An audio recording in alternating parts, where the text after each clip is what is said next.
Hey guys, I'm going to do a quick lesson on a way you can improve your writing or just add a little spice to it and make your point stronger. We're going to use a technique called rhetorical questions. It's kind of fun to say. Rhetorical questions. Let's check it out.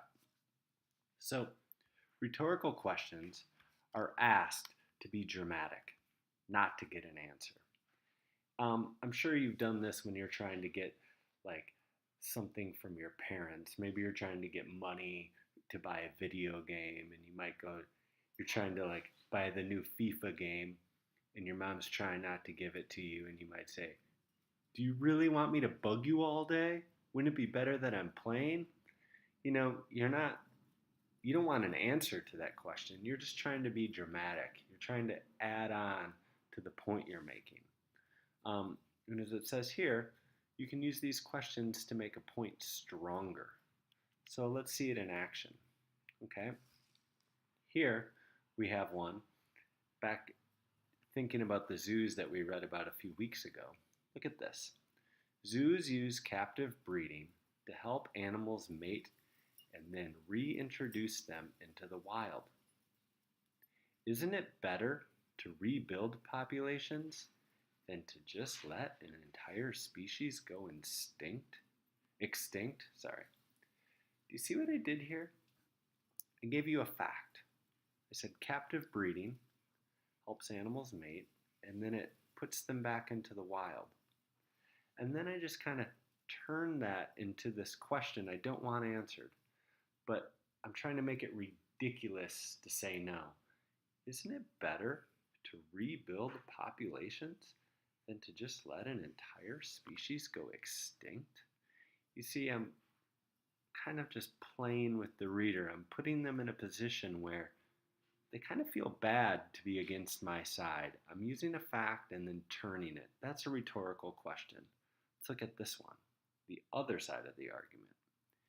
Animals with zoochosis often turn in never-ending circles and even tear holes in their own skin. Can you imagine being so miserable that you would want to harm yourself like that? That's the position zoos are putting animals in. Again, I'm using this fact about what zoochosis is and how they turn in never-ending circles, tear holes in their skin.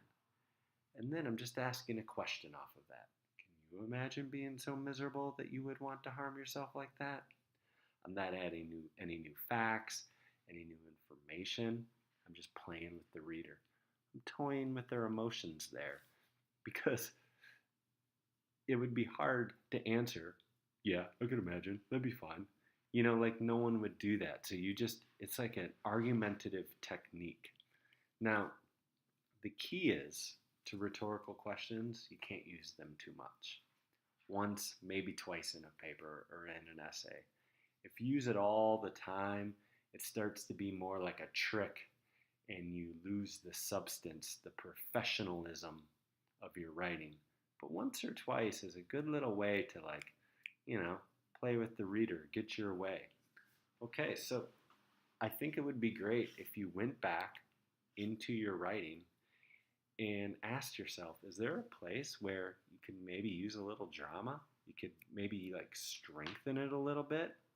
It's also a way to speak to the reader. So I can't wait to see what you come up with.